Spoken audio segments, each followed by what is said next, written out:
Su nombre, por favor, y a quién representa. Sí, soy Juan Javier Gutiérrez Limongi, tengo 27 años y soy presidente nacional de ASOBEL de Fundación Fidal. Fundación Fidal nace en 1997, la fundación es presidida por la doctora Rosalía Arteaga Serrano. La doctora pues crea Fundación Fidal como un espacio para fomentar la cultura, el arte, lo que es también los espacios de inclusión de jóvenes. Desde el 2015 abre una escuela de liderazgo, que es la escuela del Centro de Formación para el Futuro, en donde obviamente nace ASOBEL en ese año, que es la escuela y la asociación de alumnos del Centro de Formación para el Futuro, que es una escuela de liderazgo. En ella pues nos conlleva muchos estudiantes, se podría decir, de todas partes del Ecuador, costa, sierra, oriente e inclusive Galápagos. Entonces es importante también destacar la labor que hace Fidal en temas culturales, en temas coyunturales también, dando a los jóvenes líderes la apertura para poder comunicar ciertas ideas y también construir nuevos espacios de participación ciudadana. A eso se dedica Fidal y a eso también se dedica la fundación como tal. La doctora pues, fue una de las gestoras que realizó el 5º Congreso Internacional de Pedagogía en el ITB, y vinieron expositores de algunas partes del mundo, entre ellas la princesa de Filipinas, ¿verdad? María Leonor de Torres, ¿sí? Entre una de las participantes. La doctora también pertenece a uno de los museos o bibliotecas más antiguas del mundo, Alejandría, correcto. Entonces me imagino que eso permite la instrucción, la formación, ¿verdad?, de amplios espectros de enseñanza a ustedes. Correcto. La fundamentación de la educación que se hace en Fidal se implementa con el tema de la profundización de los valores culturales y los valores también como personas, los principios, la lucha contra la corrupción, que es una de las cosas que es bandera de Fidal y de los jóvenes líderes que estamos en la escuela de formación, además de también de darle esa capacidad a las etnias de poder tener una representatividad a nivel nacional. Es importante todo esto porque fomenta en el joven una estructura mucho más empática en temas culturales, mucho más también empática en temas de educación, lo que permite que exista ya no una fragmentación en temas de regionalismos, sino que exista una unión, y eso es lo que fomenta la doctora con su programa y escuela a nivel nacional. Por eso existen estos programas como el programa de excelencia educativa, que otorga a los mejores profesores del Ecuador becas, inclusive premios de hasta $5.000, $10.000, para que ellos puedan concursar a nivel internacional y también exhibir lo que ellos son a nivel internacional como representantes del Ecuador. Ok, ingeniero Gutiérrez, usted quiere hacer un hincapié frente a la problemática que el país estaba enfrentando de los actos violentos, que estuvo incluso hasta el día sábado, porque ayer domingo se hizo una pausa y se logró que aparentemente se va a derogar el decreto. De los actos violentos que han sucedido, se ha paralizado la educación porque no ha habido clase. ¿Hasta qué punto ha afectado esto y hasta qué punto puede afectar en la parte económica? El ministro de Finanzas dijo que si no se cobra este valor, porque de alguna forma el subsidio que el gobierno retira es justamente para que estos valores vayan a la educación, correcto, sobre todo a la pública. Entonces, si el Estado no tiene dinero suficiente para pagarle a un docente y que obviamente tenga una buena remuneración, ¿hasta dónde se afecta la calidad educativa, sobre todo en el tema público? Porque en lo público se sostienen con los ingresos que tiene el Estado, y entre eso está el subsidio, y tal el subsidio para que el Estado tenga más dinero. Entonces, ¿cuál es su análisis frente al tema? Hay que separar, obviamente, todas las aristas que conllevan la situación que vivimos ya hace 11 días atrás. Primero, el impacto que ha generado el tema de los combustibles en la economía ha sido un impacto que va directamente al bolsillo del consumidor, ¿sí? Ha sido un impacto negativo en una forma, pero también concientizador en otra. ¿Por qué? Te voy a explicar por qué. El tema de los subsidios es un tema muy aparte de ser coyuntural, es un tema cultural.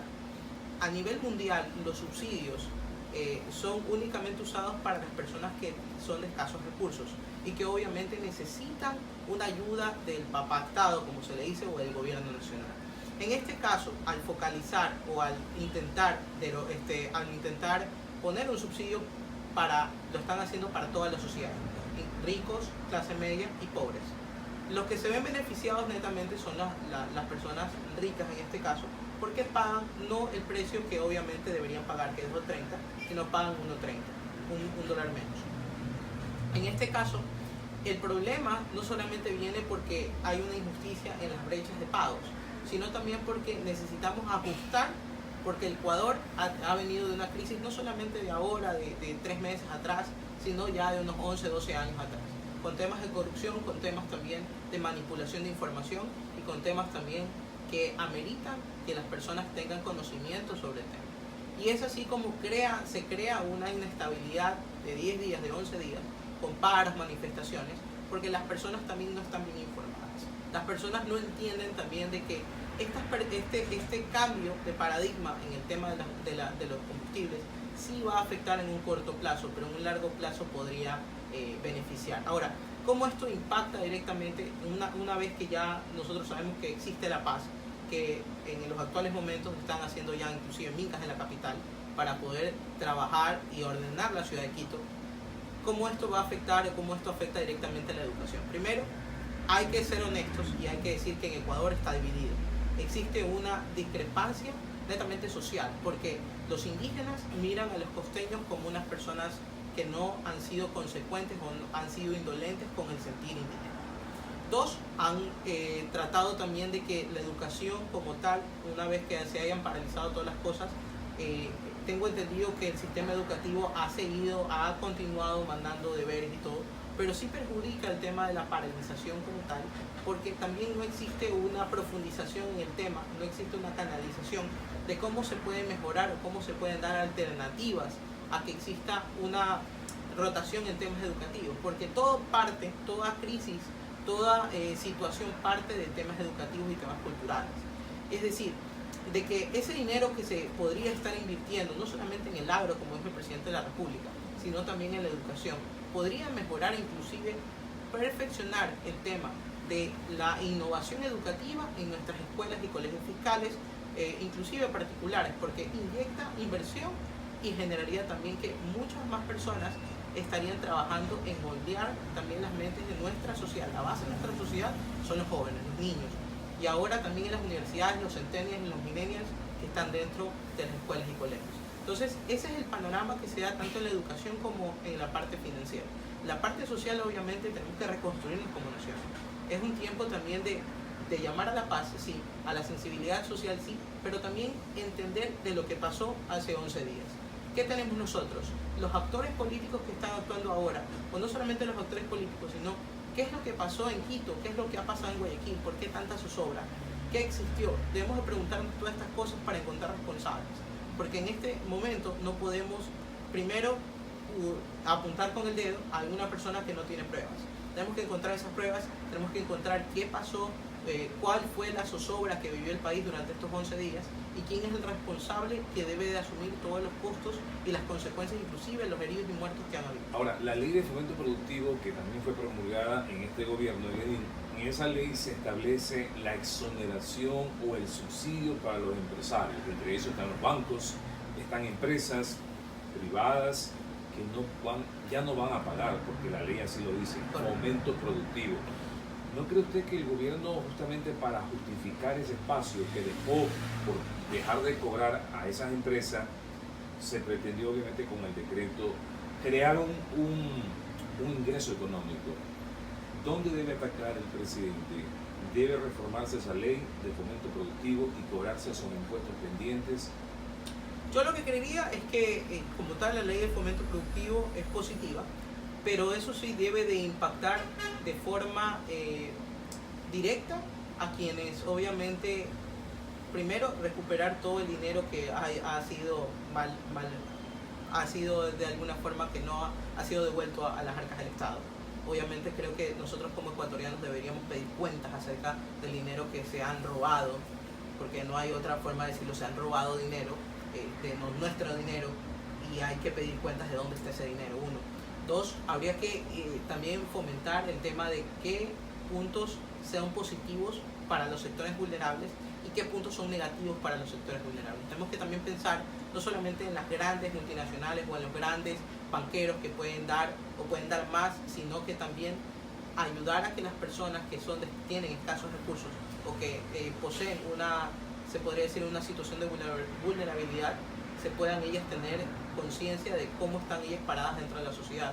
Ahora, todo esto de la ley de fomento productivo, todo esto de las leyes que he escuchado que son condiciones que pone el Fondo Monetario Internacional, creo que hay que entendernos un poquito y hay que leer un poquito cuáles fueron las condiciones que puso el Fondo Monetario Internacional al Ecuador para poder otorgar ese crédito que ellos tienen.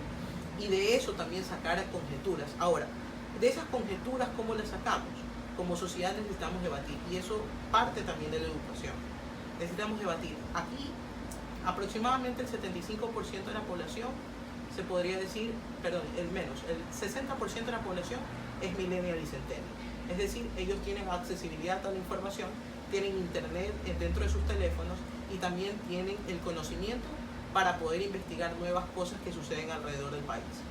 Esa población necesita investigar porque la nueva base de políticos o de jóvenes líderes o de empresarios o de manufactureros o toda la base nueva de la sociedad en 20 años serán los millennials y los centennials. Si nosotros aplicamos un conocimiento mejor de las condiciones y las bases que tiene el Fondo Monetario Internacional, debemos nosotros ser voz también y hablar con las autoridades competentes para que no se merme temas que sean económicos para los más pobres.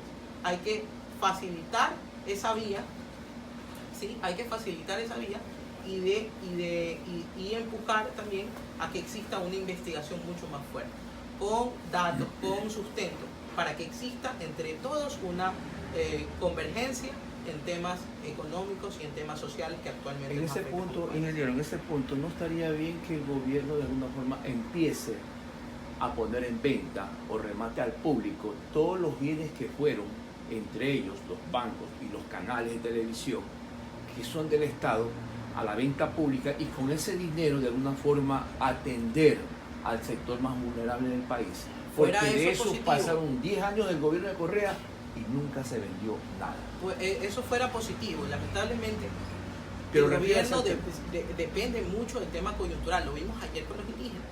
El gobierno escucha mucho y ese es el problema, porque es un tema muy coyuntural. Netamente, si podemos hacer eso ya en las calles, tenemos personas diciendo están privatizando los bienes del Estado. Entonces hay que tener un poquito de cuidado cómo tratamos de hacer por beneficiar, sí, a la minoría del país, pero tratar de hacer algo consensuado, algo como visión de país. Lamentablemente, el día de ayer fueron condiciones que obviamente sí se llegó a la paz, pero sí fueron condiciones muy lamentables en cómo se llegó al diálogo. Creo que de parte y parte no hubo mucha apertura para ceder. Al último se llegó a un acuerdo mediado, inclusive. El problema de todo esto es que también tenemos muchas personas que están de interventoras. El caso del expresidente Rafael Correa, que está obviamente incitando a ciertas cosas, y eso no lo vemos con buenos ojos los ecuatorianos.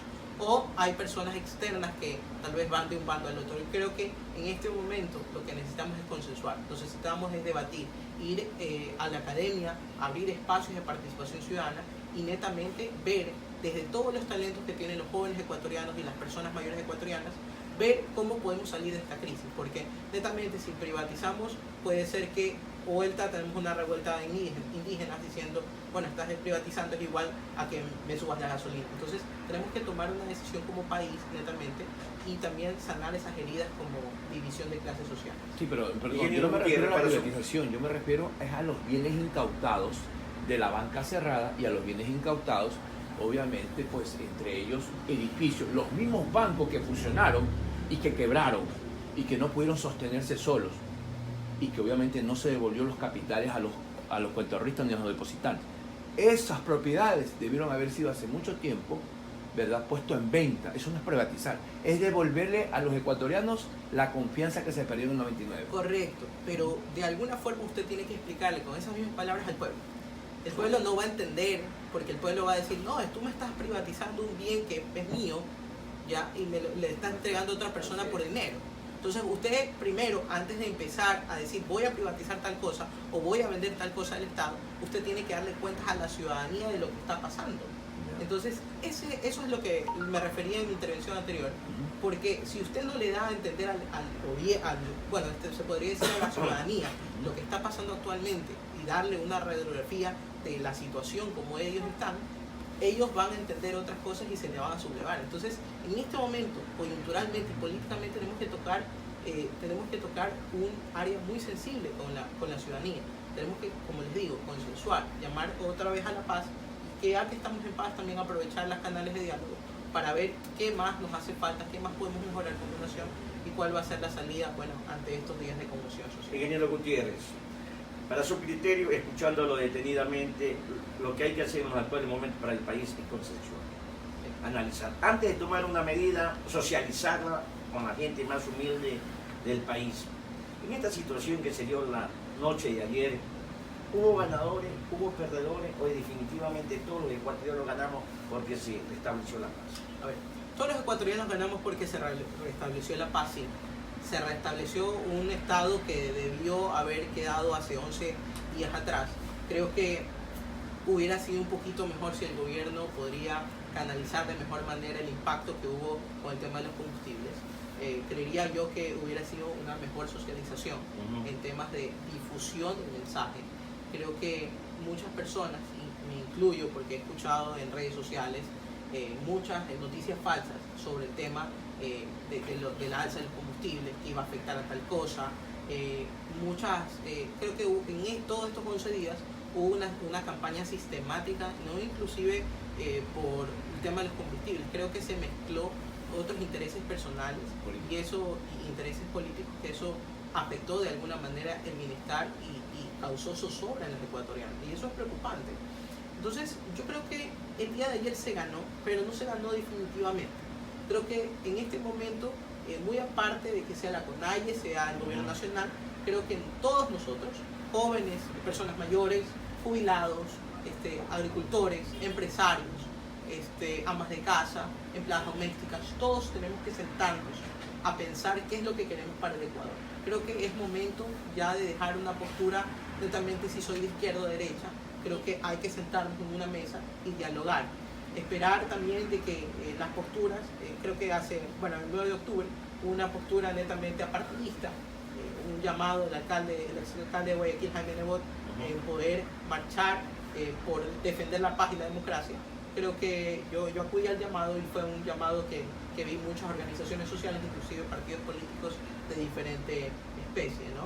Y fue importante porque eso me da a sentir de que existe en este momento una apertura a dialogar, existe una apertura también a que no se quede esto en el limbo. Creo que en la mayoría, inclusive en los jóvenes a nivel nacional, el día de ayer tuve la oportunidad de hablar con el secretario técnico de Juventudes, Elías Tenorio, parte del gobierno nacional, en donde le decía, bueno, Elías, estamos nosotros de acuerdo con el tema de paz y sin embargo hay que dialogar, porque no todos los sectores están de acuerdo con el tema del subsidio.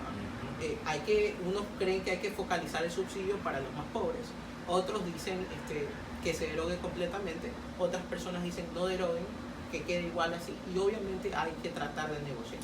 Esas personas tienen que tratar de ver cuál va a ser el impacto, como lo dije anteriormente, el impacto positivo o el impacto negativo que genera esto en la sociedad. Ingeniero, sí. Ya para concluir mi participación, ingeniero Gutiérrez, la noche de ayer y el día de hoy amanecieron las redes sociales gracias a los hermanos indígenas que defendieron los sagrados intereses del pueblo ecuatoriano.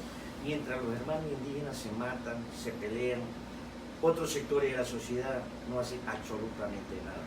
¿Qué opinión, cómo ve esa situación?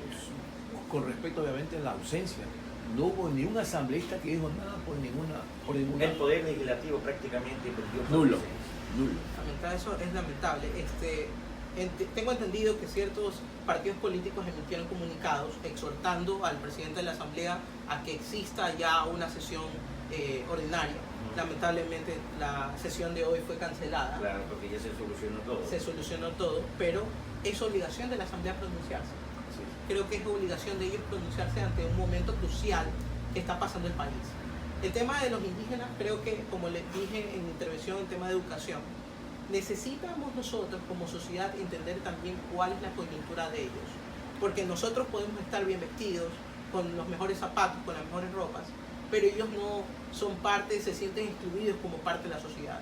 No lo digo yo, lo he sentido y lo he vivido en la transformación que causó Fidal en mi vida, porque he tenido también palpar las realidades del pueblo indígena, de mis hermanos indígenas.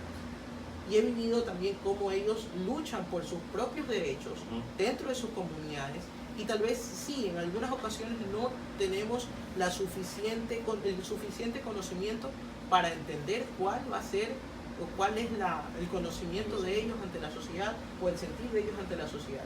Creo que sí hay que empatizar, como lo dije, hay que empatizar el hecho de que ellos son parte de nuestra sociedad y evitar este terrible enfrentamiento entre clases sociales. Correa, lamentablemente, en vez de ser un presidente conciliador, dividió nuestras clases sociales. Y esto que no debe haber clases sociales, ni el rico, ni el pobre, que tiene una Ford 150 o lo que sea. Creo que todos somos ecuatorianos y todos estamos abrazados ante una bandera nacional. Ingeniero Gutiérrez, usted decía hace un momento de que antes de que el gobierno mañana vuelva a emitir un decreto o una ley, se debe socializar, sobre todo con la gente más pobre. Sí. Pero eso es lo que hace que la gente sea rebelde y que se tome el poder o que trate de tomarse el poder. Pero ¿no cree usted que la marcha por la paz que hizo el abogado Jaime Nebot, la señora Cintia, ellos el 3 de octubre se entró en vigencia el decreto 883 y al día siguiente la alcaldesa comenzó a criticar el precio del pasaje y dijo incluso que no iba a subir el pasaje subió. Luego en la marcha no dijo nada sobre el tema del decreto, lo mismo el abogado Jaime Nebot tampoco lo dijo. ¿Y no cree usted que ese doble discurso, ese cinismo, también hace que la gente pobre, como los indígenas también lo señalaron al señor Nebot y a la señora Cintia, de tener un doble discurso? A ver, tomando en cuenta las palabras del abogado cuando dijo que los indígenas tienen que quedarse en el páramo, y eso realmente dolió a muchos indígenas, a muchos dirigentes, que el pueblo salió a reclamar, quiso venir a Guayaquil y cerraron el puente. Son esas circunstancias que es de conocimiento público, la que obviamente son temas que hoy deben de olvidarse, pero para eso la socialización de todos los actores. A ver, primero el tema de los pasajes, que obviamente eso tiene que ser regulado ahora. Tenemos que esperar el decreto nuevo, o sea, el reemplazo del 883, y ver cómo reacciona el tema de la alcaldía de Guayaquil. No podemos hacer una conjetura de unas declaraciones que tal vez fueron al calor del momento. Yo creería que primero tendríamos que escucharlos bien a los líderes, netamente si eso es cristiano, si es Guillermo Lazo de Creo, si es Gustavo Larrea de Democracia, sí, porque todos han emitido un criterio distinto. ¿Sí? El señor Lazo ha dicho pues que obviamente él está, no está de acuerdo con el tema del subsidio, pero los indígenas obviamente ellos quieren que se derogue totalmente el subsidio. Y son cosas, son conjeturas netamente de nuestra coyuntura política. Tenemos que aprender a entender que cada uno tiene su criterio. Obviamente existe un descontento por parte del sector indígena. No les podría decir de todo el conglomerado guayaquileño, porque por lo que noté en la Marcha por la Paz, hubo mucha aceptación de parte de Guayaquil, de la ciudad de Guayaquil como tal, ante el llamado del exalcalde Jaime Nebot. Ahora, en el tema coyuntural como política nacional, sí hay que tomar esto como una puntualización, un punto de partida para las elecciones del 2021, porque generas tú una apertura hacia un electorado que, aparte de ser del 7% de la población, necesitas tú también dialogar. Muy aparte que exista una imagen negativa del abogado Nebot o la imagen negativa del señor Guillermo Lazo, ellos como actores políticos, si tienen alguna pretensión política, tendrán que dialogar y tendrán que llegar a acuerdos con sectores indígenas, con sectores agropecuarios, con sectores agrícolas, con todos los sectores del país. Eso ya es cuestión netamente de una coyuntura política. Ahora nosotros tenemos que ser vigilantes ante lo que digan nuestras autoridades. Tenemos que ser vigilantes también ante lo que pase. Cuando ustedes dicen socializar el tema, cuando yo decía socializar el tema, sí, estar vigilantes en redes sociales, ver si María Paula Romo, la ministra de Gobierno, sube algo a su red social, comentar algo de esto, escribirlo y también socializar esa propuesta ante las personas. Pero ¿qué pasa? Nos centramos mucho en la negatividad de una propuesta y eso está mal. necesitamos proponer algo positivo. Necesitamos nosotros generar un cambio, sí, positivo, un cambio que sea algo generacional. Ecuador no está en este momento para decir, bueno, ya como dejamos ya el tema del subsidio, vamos a seguir adelante. No. ¿Qué podemos mejorar en nuestra economía? ¿Qué podemos mejorar en nuestra educación? ¿Qué podemos mejorar de esta división social? ¿Cómo podemos nosotros integrar a que los indígenas sean parte de nuestro conglomerado social? ¿Cómo podemos evitar la fricción en temas educativos con el tema, por ejemplo, de estas nuevas tendencias que se dan inclusive en los jóvenes, de porque eres o negro, o eres montuyo, o eres de otra raza, te hacen algún tipo de manifestación social, como temas de bullying o como temas de rechazo social? Hay que parar esto, y hay que pararlo proponiendo, hay que pararlo generando, hay que preparando también, incentivando a que nuevos jóvenes, nuevas personas puedan ser voz, porque ya la política nacional está caduca. Lo que sí necesitamos actualmente es generar nuevas voces de todos los partidos políticos, sí, pero nuevas voces que generen un cambio, y que generen un cambio en sí para profundizar, que profundicen en los temas sociales, los temas ambientales, señores, porque los temas ambientales ahora también son parte de la preocupación que debe tener nosotros como Estado. Y eso no hablamos del tema de los combustibles, porque si están defendiendo un decreto, algunas personas también tienen que ver cuál va a ser el impacto ambiental sobre defender la derogatoria o no de esos combustibles. Y todos esos aspectos que nos generan como un debate social y que obviamente deben de ser aperturados ante la ciudadanía en general. Como representante del organismo que usted es parte, ¿ha habido la posibilidad de hacer foros, charlas en diferentes universidades, colegios? Correcto. Para culturalizar? Le voy a comentar la experiencia que tuvimos el 8 de octubre. Yo estuve reunido con todo mi conglomerado, somos 305 jóvenes a nivel nacional. Estuvimos reunidos para generar un comunicado a nivel nacional. Un comunicado, obviamente, en donde no podíamos decir nosotros vamos a defender la democracia, porque en algunos chicos no se sentían como que se estuviera vulnerando la democracia, pero sí incitando a la paz, sí incitando netamente a transformar vidas, transformar que esta nación sea una nación pluricultural. Nuestra posición siempre fue defender la pluriculturalidad, defender también la opinión, el criterio de los demás, porque no podemos, nosotros habíamos dentro de nuestra organización jóvenes también que estaban luchando por sus ideales en Loja, en Quito, estaban en Ambato, en Riobamba, en ciertas partes del Ecuador, y por jóvenes de Guayaquil también que fueron a la Marcha de la Paz, o jóvenes en Cuenca, donde estaban protestando a las afueras de la alcaldía de Cuenca o en la gobernación de La Suay.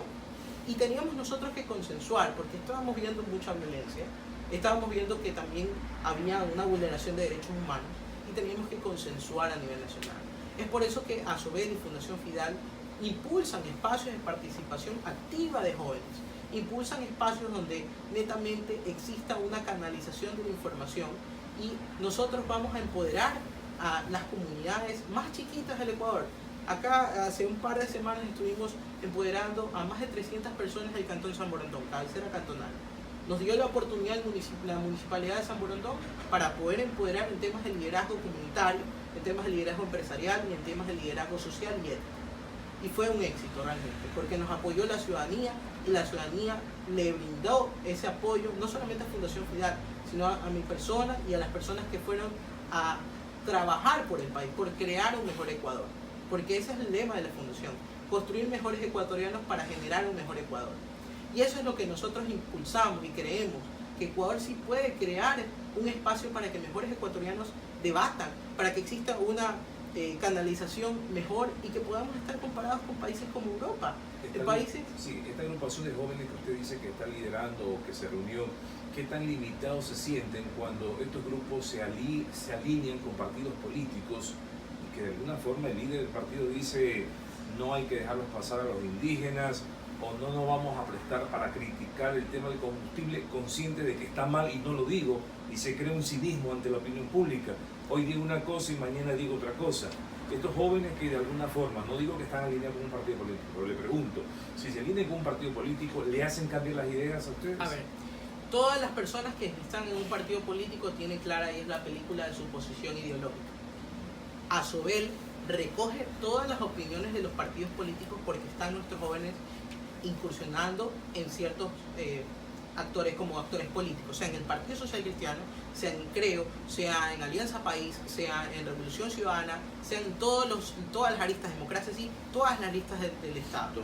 Todo es un conglomerado netamente partidista, y obviamente la organización es apartidista, porque es netamente, al recoger todas las opiniones, debe de no estar involucrado dentro de una organización propiamente o un partido político. Ahora, ellos tienen la libertad de poder decidir y pensar cuán libre sea, porque es la libertad de criterio quienes ellos pueden manejar de acuerdo a la democracia en la que estamos. Y FIDAL lo que hace es apoyar y ver una canalización de ver, vamos a ver un punto medio entre todas las tendencias que estamos. ¿Qué es lo que sucedió el día 8? ¿Qué es lo que nosotros queremos? Paz y justicia. A ver, entonces haremos un comunicado, tenemos todos un diferente criterio, sea la focalización o no del subsidio, sea por ejemplo que exista una vulneración de la democracia o no.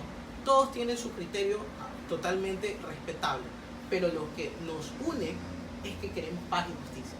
Entonces, al tener una canalización y una focalización de lo que queremos hacer, armamos un comunicado entre varias tendencias políticas. Y esa libertad de criterio lo que permite es que el Ecuador pueda crecer. Aquí hemos tenido un error, y un error garrafal, que es existir una división por clases sociales y por clases políticas, porque realmente eso no genera un debate enriquecedor. Lo que genera netamente es que cada uno vaya a vender su propuesta y que cada uno se enamore con una propuesta distinta. Pero cuando necesitamos de decisiones como país, necesitamos nosotros aportar una canalización profunda y generar una consensualización en temas generativos de una opinión en conjunto. Y eso es lo que nos hace falta. Gracias a Dios y gracias a la doctora Rosalía Arteaga, nosotros hemos podido generar esta conceptualización, esta unión de criterios.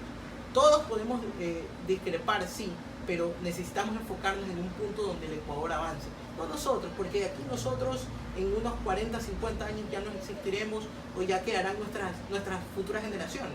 Pero generamos un legado, generamos ese legado en nuevas generaciones para que exista un criterio unificado. Y muy aparte que sea una camisa, se podría decir una camisa de cualquier color, sea azul, sea amarillo con rojo, sea lo que sea, nosotros todos tenemos la camiseta puesta amarillo, azul y rojo. Y eso es lo que necesitamos ahora, impulsar esos espacios, debatir con altura, no debatir agrediendo ni debatiendo con insultos o con violencia, debatir con altura, con criterio y con educación, que eso nos hace falta como país, con pensar que podemos ser una nación muy avanzada y podemos estar en la competencia de Europa, de América del Norte, de Asia, que nos hace mucha falta, porque realmente Ecuador tiene un valor extraordinario, pero está en nosotros descubrirlo e impulsarlo en todos los espacios que podamos tener. Muy bien, ingeniero, perfecto. Muchas gracias, ingeniero Gutiérrez. He dicho.